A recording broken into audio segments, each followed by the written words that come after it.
നമ്മുടെ നാട്ടിലൊക്കെ ഈ തേങ്ങ ചുരണ്ടുന്ന ഒരു സാധനമുണ്ട്, അതിന് ചിരവാന്ന് പറയും. ചിരവ അതൊന്നിങ്ങനെ തിരിച്ചു പിടിച്ചിട്ട് നമ്മുടെ ഹൃദയത്തിൽ അതിന്റെ ഒന്ന് ചുരണ്ടിയാൽ കുറെ പുഴുക്കൾ ഇങ്ങനെ വീഴുന്നുണ്ടാവും. ഈ പുഴുക്കളില്ലാണ്ട് പലിക്കിലൊന്നും മഹബത്ത് കയറും. തങ്ങൾ ശുദ്ധിയുള്ള നേതാവാണ്. ഇവിടെ എങ്ങനെയാ കയറുക? ഒന്ന് ചുരണ്ടി നോക്കി വെറുതെ, അതോ സാധനം മനസ്സിലാവും. നോട്ടീസിൽ എന്റെ പേരില്ലാത്തതിന്, സംഭാവന ഉറക്കെ പറയാത്തതിന്, സ്വാഗതത്തിൽ പേര് കിട്ടാത്തതിന്. എങ്ങനെയുണ്ട് ഈ പ്രാവശ്യം മീലാദ് പ്രോഗ്രാം? 3 വർഷം ആരാ കൺവീനർ നോക്കണം.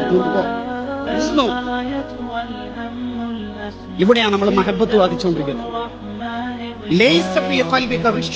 ഒരു വെറുപ്പ് ഒരാളോട് ഉണ്ടാകാൻ പാടില്ല.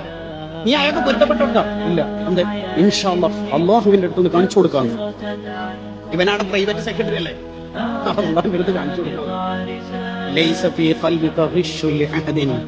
ആരോടും എന്തിനാ ഇതാ എന്ന് പറഞ്ഞിട്ട് കാണിച്ചു കൊടുക്കലില്ലേ? മുസ്ലിം അഹമ്മദിൽ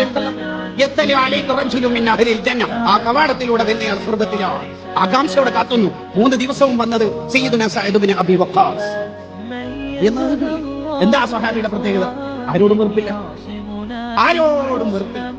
റബീഉൽ അവ്വൽ പടിയിറങ്ങുമ്പോൾ നമ്മുടെ കയ്യിൽ നിന്ന് ആ പുഴുക്കളൊക്കെ പോയി ഒരു ശുദ്ധി കലശം ചെയ്യപ്പെട്ടാൽ നമുക്ക് പറ്റിയിട്ടുണ്ടെങ്കിൽ അൽഹംദുലില്ലാഹ് റബീഉൽ അവ്വൽ മുതലായി നമുക്ക് റബീഉൽ അവ്വൽ.